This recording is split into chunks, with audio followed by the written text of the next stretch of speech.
চট্টগ্রাম বন্দরে বিভিন্ন সেবার বিপরীতে বাড়তি মাশুল আদায়ে প্রজ্ঞাপন জারি হয়েছে।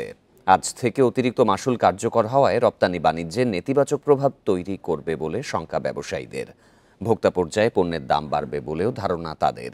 তবে মাশুল বৃদ্ধির প্রভাব পণ্যের দামে পড়ার সুযোগ নেই বলে দাবি করেছে বন্দর কর্তৃপক্ষ। বান্ডেল থাকলে প্রতি সেনমানিতে টাকা বাঁচবে।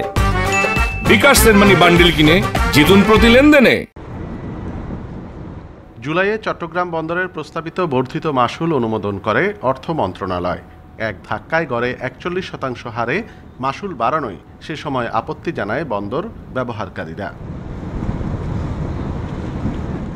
এরপর বন্দর ব্যবহারকারীদের সাথে আলোচনা হলেও ৪১% বৃদ্ধি করেই নতুন মাশুল নির্ধারণ হয়। এসব মাশুল ডলারে আদায় করবে বন্দর কর্তৃপক্ষ, তাই ডলারের দামের সাথে মাশুলের পরিমাণও কম বেশি হবে। আমদানি রপ্তানির সংশ্লিষ্টরা বলছেন, এভাবে মাশুল বাড়ানো ঠিক হয়নি।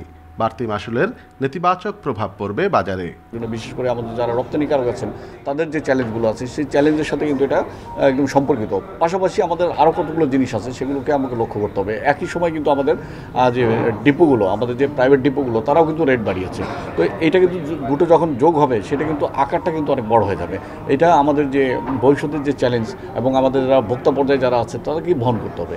সব মিলিয়ে তারা একটা ভীতিকর পরিস্থিতিতে আছে এবং অনেকে ঝরে যাচ্ছে, ব্যাংকের দেনা পরিশোধ করতে না পেরে ঝরে যাচ্ছে।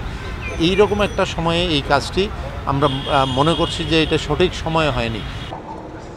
কর্তৃপক্ষ বলছে, দীর্ঘ 4 দশক পর মাশুল বাড়ানো হয়েছে।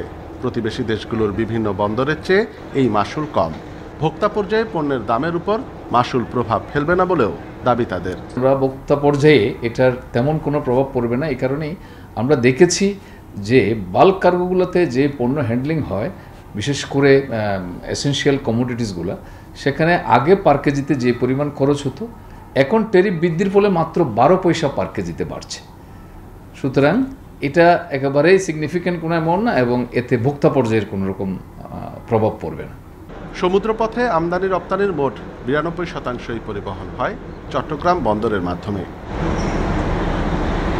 অনুপম শীল, ইন্ডিপেন্ডেন্ট নিউজ, চট্টগ্রাম।